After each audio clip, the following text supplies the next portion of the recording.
podcast, and I am glad to be here with you. So one of the things that I want to talk about today, well, mainly the one thing that I want to talk about today, involves motivation for learning. And I think a lot of teachers ask this in their classes: how do I motivate my students to learn? What are some ways that I can motivate them? The reason why I'm talking about motivation on an educational technology podcast is because a lot of times people think that technology is what motivates students. It's the bells and whistles, right?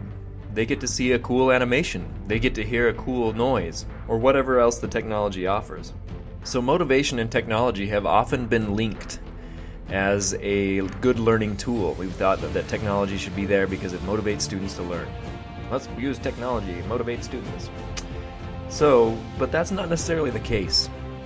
Motivation and technology don't always go hand in hand.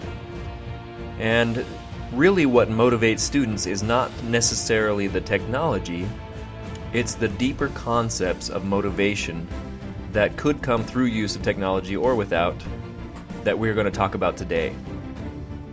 Okay, so again, motivation is not necessarily provided by technology, it's provided by what the technology could offer or may offer, the principles of motivation that have been discovered through research and through study.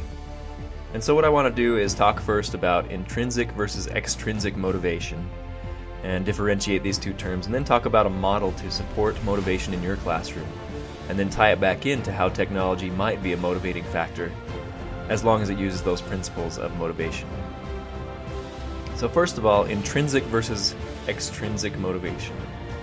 And I'll start with extrinsic motivation. Extrinsic motivation is not the good kind of motivation. When you're trying to motivate somebody to learn extrinsically, then you're